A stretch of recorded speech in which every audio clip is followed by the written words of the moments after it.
Dr. Marta Catalenas. I am a pediatrician and I am talking to you from Round Rock, Texas, like every week here with my friends, with Fer and Veronica. And today we're gonna try to explain a little bit about milk, not milk, vegetable versions of milk, calcium, so many questions, and milk being such an important food that provides calcium for kids that are growing at any age. So hopefully we'll be able to explain these and clarify some of the questions that you may have. So hi Fer, how are you? I'm Veronica. Hi Marta, hi Veronica. Yes, I'm Fer. I'm a chef in a catering here in Round Rock, Texas with Spanish food. I try to bring a little piece of Spain to your table all the time. And I think the topic today about the dairies, that's so important because when our kids, Marta, were toddlers, we didn't have a lot of options like we have today. Today is the dairy department in any grocery store. That's amazing. Sometimes you have to read a lot to be sure what do you want or if you really get what you want, because there is a lot of options. And I think it's a very important, and we try to help moms not to be worried about how important it is to give milk to the kids, and if they have intolerance or allergies. We are going to talk about this. And I'm so glad we are talking about this topic today. So here is our mom with the 3 real toddlers now. Hi, Veronica. How are you today? Hi, I'm good, thank you. Hi, Fer. Hi, Marta. I'm Vero. I'm mom to 3 kids. One of them is almost 6. Then I have a 4-year-old and a 1-year-old. Today's topic is super interesting for moms with younger kids, just like me. Marta, what I see when I go to the grocery store is that most milks are enriched with vitamin D. And I'd like you to explain to all the moms, why is that? Well, a variety of reasons, and it's true, even any variety of milk is fortified, it has vitamin D added. It helps with the absorption of calcium. Today we're gonna talk mainly about calcium, but we also know how now over the last 10, 20 years, we found out that the majority of us are calcium deficient and vitamin D deficient, pardon me. And vitamin D is a very, very important factor and cofactor in more than 40 chemical reactions in our body. And so to the point that we now supplement infants, babies, when they are breastfeeding exclusively or mainly, we try to give them 400 units, international units of vitamin D as a supplement every day, because we know how it's important for the immune system and for bone development, for calcium absorption. So, yep, that's the way it is, and I'm glad that we have that added to our foods. Wow, it's really interesting how the vitamins today they are adding to the milk. And also I think we are more focused today in toddlers after the first year, because I think talking about the maternal milk and formula and everything is another topic. I would like to know, Marta, how much milk is convenient or is the minimum or is recommended by the pediatricians to the moms to give to the kids when they have 1 year and older? The amount of milk that we recommend is 3 servings. The short answer is 3 servings, but we have to realize that a serving can be a glass of milk, it can be yogurt, it can be a couple of slices of cheese. So in general, 3 servings. My recommendation with toddlers especially is to get into the habit of offering milk as part of the drink when you are eating, because we all need to drink something to push down the food and because we become thirsty as we eat. So if we get into the habit of having that little glass of milk there with every meal, then we know that the amount of calcium is going to be supplied. And then as important as that is not to give too much. Because some kids love milk. They will go to the refrigerator, they will just drink milk in between meals. And sometimes we think, well, it's a good thing, right? It's calcium, or let him drink milk. Well, just think that that milk in excess is taking that child away from eating other foods that are as important or even more important. And so just limit it to mealtime. And we told you many times how, our advice is to make mealtime like 4 times a day and nothing in between. And so if you give the milk with the meals, then you know that you are providing that amount of 3 servings. I don't like to throw out numbers because people tend to not remember, but if we think about 1,000 milligrams is a whole number, easy to remember, and each glass of milk will have 300. So we are approaching that with those 3 servings. And little one may not take the whole 8-ounce glass, may take 4, but the little one doesn't need that much. And so those are just numbers that reference numbers that they throw there. But bottom line, 3 servings of calcium containing food a day. Marta, and what about the presence of fat in milk? Should be skimmed milk what we give to our kids, or should it be whole? Is there a difference? Is any of those 2 options more convenient for little kids, or it doesn't really matter? Very, very important and very good question. So we say that we want the milk for the calcium. All the milks that you mentioned, the 2%, the fat-free, the whole milk, they all contain the same amount of calcium. So they are all okay. Now, let me explain a little bit that. We have families that have obesity, a problem with obesity, that they are fighting it, or even that they have what we call familiar hypercholesterolemia, which is a genetically transmitted disease that the members of the family may have cholesterols that are in the thousands. I mean, very, very high amounts that they require even medication from early age. So those families, it makes sense that the choice of any food that they eat may be low fat or fat free, right? But in general, if you don't have any of those problems, you are only giving milk at mealtime, it doesn't really matter. Some families like the taste, the adults in the family may like the taste of 2% better because it doesn't have that big, strong milk taste. And they don't want to go to the store and come with 2 or 3 different types of milk. Okay, well then give everybody 2%, that's fine. Others, the opposite. Everybody likes the taste of the whole milk and they don't have the problems that we mentioned, then buy whole milk. I think it's a matter of amount.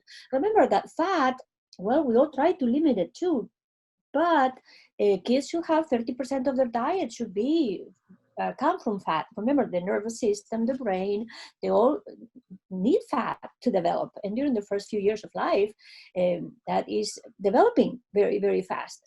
And so if it comes from milk, well, it's not as bad. I'm more concerned, I always tell you, how I'm more concerned about the excess of carbohydrates that we eat than the amount of fat, is because we are also aware of the fat part. I like the question Veronica made about the milk, whole milk or skim milk, but what about the yogurt? I know you have a little concern more with the yogurts than the milk. Can you explain why, Marta? Because I heard you before that, but I think it's going to help moms to know and remember why you are more concerned about the whole yogurt or plain yogurt than skim yogurts. Well, I actually would prefer, my concern is that here in the United States, and every country is different, but here in the United States, it's very, very difficult to find whole milk yogurt, and even more difficult, plain yogurt. That's the one without a flavor. They sell it in big tubs, but not the individual 6-ounce that we're accustomed to. So here, when you go to the store here in the United States, you're gonna buy yogurts that are all fat-free or low-fat or reduced fat or whatever you want to call it. I would rather have that little amount of yogurt made with whole milk, but without the incredible amount of sugar that is added to it. As I was telling you before, I'm more concerned about the carbs, the sugar. So kids in this country don't get used to the taste of plain yogurt that is one of those things. Is like the taste of fish and other food that we're going to talk about later. But if you don't learn to do it when you are a kid, you're never going to learn it. And I just see my relatives in Spain. I see my little niece Alicia eating plain yogurt because they sell the 6 ounce, the individual ones that are plain. So whether it's made with whole milk or with 2%, again, it doesn't matter. It will be better for those parents that are listening to us to get the kids used to the taste of plain yogurt. We gave a recipe even a few chapters back where you can get several fruits, blend them, include some banana because it gives a lot of sugar there, and then have that inside the refrigerator. And then when you want to serve a yogurt, you just get a little bit of the plain yogurt and a spoonful or two of the fruit, and just it kind of takes away that little sour, taste, sour taste of the plain yogurt. Yes. Yeah, but you can add a little honey, or they are very natural. Yes. The thing is that it's amazing how when you get kids used to just eating plain yogurt, they eat it without honey, without sugar. Yeah. It's all a matter of what you get them used to. So I encourage you to do that. That's a challenge. It's a challenge. It's a challenge to educate the palate of the kids, and we are the best teachers for them. Yeah, that's actually what we buy in our house. The thing is that, as you were saying, here in the States, the little yogurts, like 1 serving yogurts, are not available in that plain option. So we need to buy the big ones, and I just serve them each like a little bit of yogurt in a bowl. Or we also sometimes use the reusable pouches that they can, like, it's more like a kid friendly option presentation, let's say, but I fill it up with plain yogurt, and they are totally used to that flavor. Sometimes, like for moms to wish to introduce plain yogurt to their little ones, sometimes I mix it with applesauce, or sometimes I just cook some fruit on the stove and I add them to the yogurt, or I put just fresh fruit. There's plenty of options that you can do in that process of adjusting to plain yogurt. But it's definitely that's a great idea, and I really, really encourage. I think it's a great snack, after school snack. I mean, if you see the difference, if you get them used to yogurt, the commercial one, the one with a lot of flavor, what they're going to learn is the flavor of the sweetness that is in there, the flavor of the fruit that is not even fruit 100%, is just sugar with artificial flavors. So yes, that would be a great thing to do for your kids, to get them used to the taste of plain yogurt, whether it's made with whole milk or with 2%, low fat, whatever your preference is. Wow. Because it's crazy, but you were mentioning before the thing about sugar, and there's even sugar in the yogurts that are made for babies. And I'm like, why do they put sugar in those yogurts? They are meant, they are for babies. So you have, you have to read the labels before you buy, because there's sugar everywhere. Here, at least, yes, there's sugar everywhere. You're right. And some of those little yogurt pouches that you mentioned, I haven't looked at them for a while, but the last time I looked, some of them are, or most of them, or all of them, are made with whole milk. So the amount of fat there that, a little toddler, you don't need to use low fat anything. So it's okay that it's made with whole milk. But in order to make it flavored, they add, yes, a lot of sugar. But that's the case with every snack over here. Is very popular, the little squares of yogurt, even the little pieces that you give. Well, we talk about the emotional eating that encourages the emotional eating, and then encourages to eat something that is not even good. So we can go on and on. This is a problem that we have here, and that's what creates obesity, and that's what creates health problems. So we have to be very, very careful with what we teach our kids to like. That's true. And one thing is very related to the dairies is about, and I don't know why, is developing these years more than probably when we were kids, is about the allergy or intolerance, Marta. So I heard a lot about my kid has intolerance to any dairy, or my kids has allergy or something. What can you say about that? Yes, so two different problems altogether. So one, you can have intolerance to the sugar of the milk, which is the lactose. So you have lactose intolerance in that case, or you can have allergy to milk, and in that case you're allergic to the protein. The protein is what really creates the allergy to the milk, right?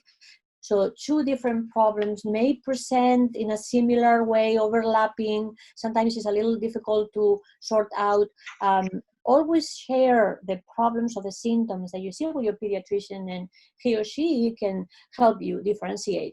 But in general, let's say that you have somebody who all of a sudden gets bloated and is a 2-year-old and uncomfortable, belly aches, and you think it's the milk.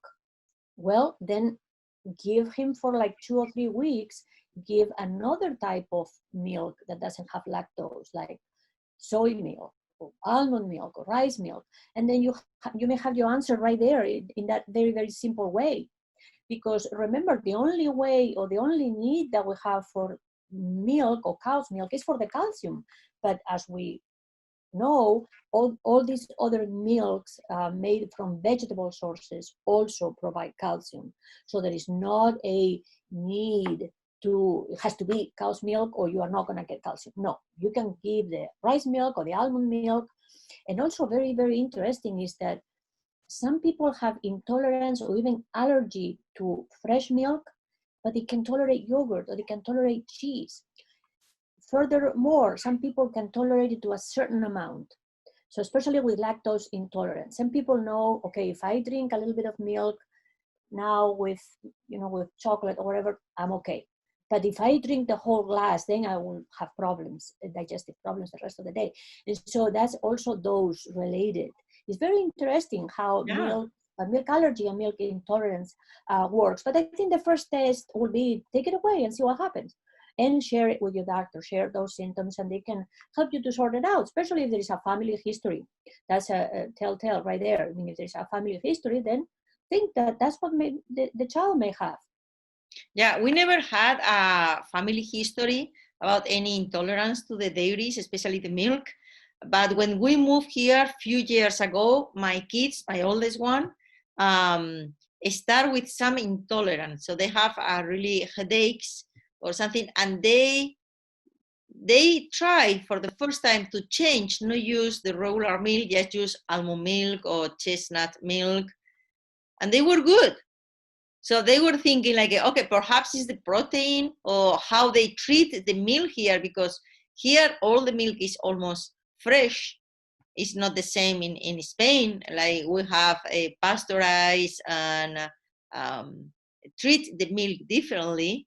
And that's perhaps this, I don't know, but it's true. The intolerance sometimes is appear at any time on your age or with any change. And yeah, we have a lot of options today, especially with all the vegetarian options, milk. We have to realize that the intolerance, whether it's intolerance or the allergy, it can appear at any age. It doesn't mean that you have to have it from the moment you are born or you are little. I want to tell you that here the milk is pasteurized. It's just that the UHT process that they have in Europe allows the milk to be even not refrigerated. You can have those cartons of milk out of the refrigerator for I don't know how long. I mean, just the way it's processed. But yeah, you're right. You can have those symptoms at any age. If they pass the test, you take away the milk, you feel better. Well, then that's what it was. Then don't milk, right? Exactly. And I have many families when I ask in the office if they are taking milk or milk products because of this calcium issue. Some parents tell me, I cannot get this child to drink milk. He doesn't like it.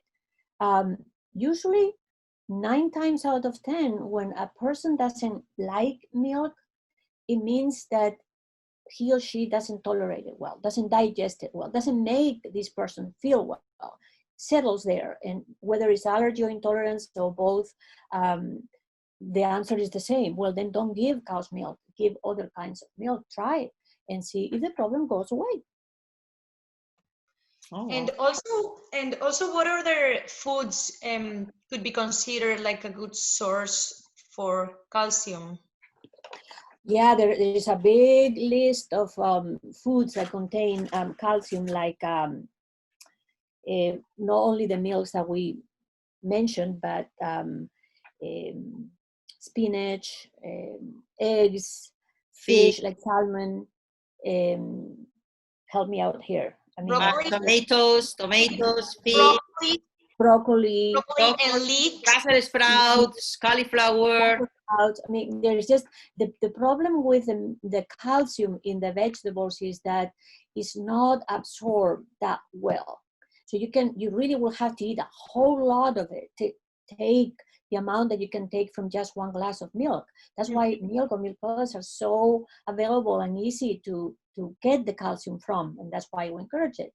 And some of those vegetables even contain some chemicals that make it difficult. It's not only that they don't have a lot, it's just that they contain certain substances that makes it difficult for the calcium to be absorbed. So yes, that's what we always say, variety. Just give kids, get them used to a variety of food every day. And don't worry if one day, you know how kids sometimes, I don't want milk, I don't want it, not milk at all. And they wanna, I don't know, drink water for a few days. Okay, fine. And then it compensates. The next day they love it. And so just offer variety and deal with those likes and dislikes in a way that you don't show too much of a concern, because sometimes they feed on that. They know that if they trigger your bad mood and you're saying now I'm insisting, and then they do it again. You know how kids are. So just offer, try your best. Yeah. With a smile, and don't fight with them. Don't fight. Yeah. Don't give up to give them a lot of tries. Yes. Marta, I have a final question. So, is it worth it to spend more money on organic milk, or there's not really a significant difference with milk that is not stated as organic? Yep, and that's a good question. And the short answer is yes, if organic, let's define organic, or whatever other terminology they use. To me, organic means that the cows are treated and given different types of foods that are more natural, more what a cow should eat, free of antibiotics, free of hormones, because all those products that you give to the animal is going to pass through to the milk, just like when you are a breastfeeding mother, and whatever you take will pass through your breast milk, right? Well, the same way. So it makes sense to think that organic milk is better. It's more expensive, okay? And the question that I want to leave out there, which I don't really know the answer, is, are we really getting 100% organic product when we buy something that is classified as organic? Or like with many other issues, is like if you have a farm and you have like 20% of whatever that is organic, then you can say that your product is organic. That I don't know, and it depends on the state, it depends on the country that you are in. The regulations go all over the place. So if you can't afford it, if it's something that you can't do, don't feel bad about giving the other milk. All this is a myth that farms use hormones and antibiotics. I mean, that has been regulated for a long time, and my daughter is a vet, and she tells me that this is not used in farms anymore. And so I don't know if they use other things that may also be bad, that I don't know. But I want to encourage everybody to give milk. If they cannot afford the organic, that's okay to give just a regular one. I don't want to make anybody feel bad, because you can give the best to your kids, which is what we all parents want to do. The other one is good too. It's a good answer. I like it. It's something really good to put out there so that everybody can think over their choices, and yeah, I think it's a good thing to consider. Yes, so I know that Fer has a recipe now that involves some milk, right? Some milk, yes, but this is in a way that no one can think in, because it's to prepare fish. We call in Spanish merluza a la romana, o pescado a la romana, I don't know how to call in English. I think it's fried fish. But when we talk here in the States about fried fish, everyone thinking on breaded with bread and there is not the same, because we are going to use in this case fish, any kind of white fish or any fish you have, milk, lemon juice, flour, eggs, salt and herbs optional if you want to add any flavor to the fish, and olive oil to fry. How I use the milk? I learned this from my grandma, and I saw my mom doing exactly the same. So when my kids were babies or toddlers, my pediatrician in Spain recommended to use frozen fish. So my grandma showed me how to defrost the fish. So she put the frozen fish in a bowl and covered it with milk. Just covered the whole pieces with milk and squeeze the juice of one lemon. Cover it with film, with paper, with a lid, and keep overnight in the refrigerator. And the day after is just took your pieces from fish, place in a kitchen paper towel just to dry a little. So I split all the juices and the milk and everything, and just pass through, wrap the whole piece of the fish in flour. And after the flour, do the same with the eggs. So just beating the eggs and put on the eggs and go to the hot olive oil in a saucepan and just fry. And again, when you remove the oil, it's like usually 1-2 minutes each side. So you have to over loop the piece on the olive oil and place in a kitchen towel again. So all the excess of the olive oil keep on the towel and just serve with some cherry tomato or something. What is the difference? When you defrost the fish with the milk and the lemon, nothing else, the fish came to be very fluffy and very soft on flavor. So sometimes the kids are very reacting with the smell or something. No, I don't like it because it smells so fishy. I don't know why sometimes the fish is so fishy. And it's what the kids rejected. So I think with this way, I think the milk and the lemon help a lot to keep the fish more fluffy, more soft, very smooth, and it's not a very strong flavor. Has good flavor, but don't have to be strong flavor. And I think it's perfect to introduce the kids to eat fish. I think it's so important. I did with all my kids, all of them like fish. I don't know if it is because I did on this way, but believe me, works very well, and you will be so surprised how good taste, the texture and the fluffy and the flavor is really, really good. And it's no bread. You can use any kind of flour if you want. You don't need to use, if you don't want to make gluten-free, so you don't have to use all-purpose flour if you don't want, and it's perfect. So it's very tasty and very good. I highly recommend it. I love it, and I really encourage young families to introduce their children to fish. It's one of those tastes that if you don't acquire when you're little, in our culture I mean, we eat a lot of fish in Spain, more than meat, actually. So we are used to it, but if you don't introduce it early, and some adults already make that face, like when I ask, hey, do you eat fish? No, I don't like the smell, I don't like the taste. So I encourage you to do it this way. Maybe just by introducing it this way will take away a little bit of the fishy smell. And you're right, you know, when you buy what kids like is the fish sticks, you know, when they buy exactly. They put in the oven. I mean, I used them for my kids when they were little, but it's just a lot of bread around and then a little bit of fish. Exactly. That's the opposite of this recipe. Right. Yeah. So get them used to the real thing. I think this recipe will introduce them to the real thing. Yeah, and these days we have a lot of options. So I think the fish market improved a lot these days. here in Texas at least. And I can see now a lot of options like shivas, tilapia, snapper, many options. So it's great, and it's just you can make like a little pieces, don't have to be a big pieces. So it's like a chicken finger, but with fish, and they're very tasty. Great.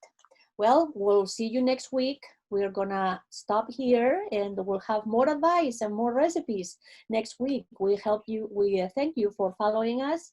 And if you have any questions, any suggestions, anything that you wanna know, just send us a message and we'll try to answer it all. Thank you for listening. See you next week. Thank you, Marta. Thank you, Marta. Pedro. See you next week. Bye. Bye.